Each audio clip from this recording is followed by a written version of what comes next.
पराय परमात्मने स्वाहा, ओम पराय परमात्मने स्वाहा।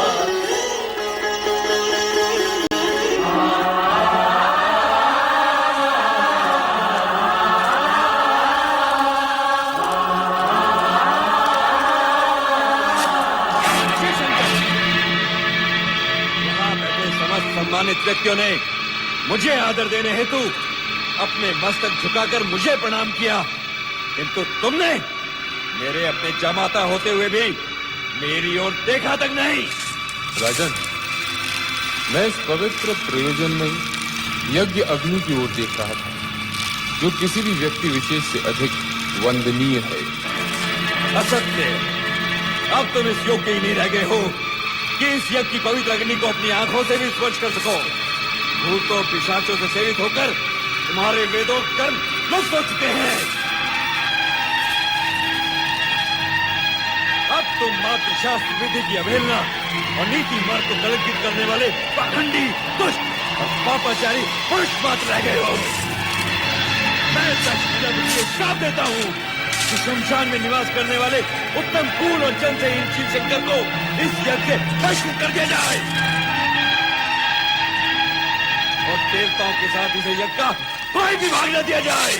अरे महामूर्ख दुष्ट बुद्धिदास, तुमने भगवान भोलेनाथ को यज्ञ से बहिष्कृत कर दिया, जिनके स्मरण करने से यज्ञ सफल हो जाते हैं और तीर्थ पवित्र हो जाते हैं। ओ अधर्म ब्राह्मण नीच, तुमने इनका अपमान कर दिया है, जो सृष्टि के रचयिता हैं, जो पालन करता है और एक दिन संहार करता भी होंगे।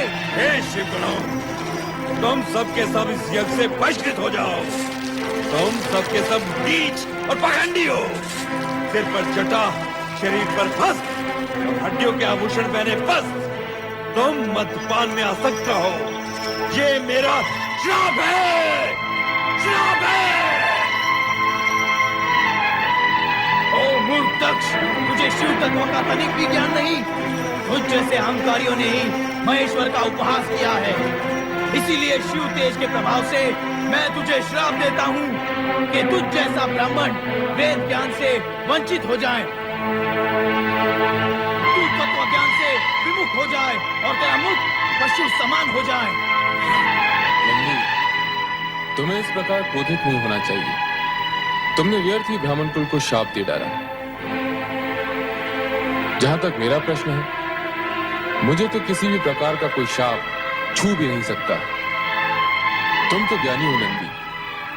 सनकादिक ऋषियों को तत्व ज्ञान का उपदेश भी तो तुम ही ने दिया था। अतः अब शांत हो जाओ और निश्चिंत भी। तुम्हारे आराध्य का कोई कुछ नहीं बिगाड़ सकता। मैं तो यज्ञ हूं, मैं ही यज्ञ कर्म हूं, यज्ञों का अंगभूत उपकरण हूं। यज्ञ की आत्मा भी मैं ही हूं, यज्ञ परायण यजमान और यज्ञ से बहिष्कृत भी मैं ही हूं। चलो, हम कैलाश लौट चलें।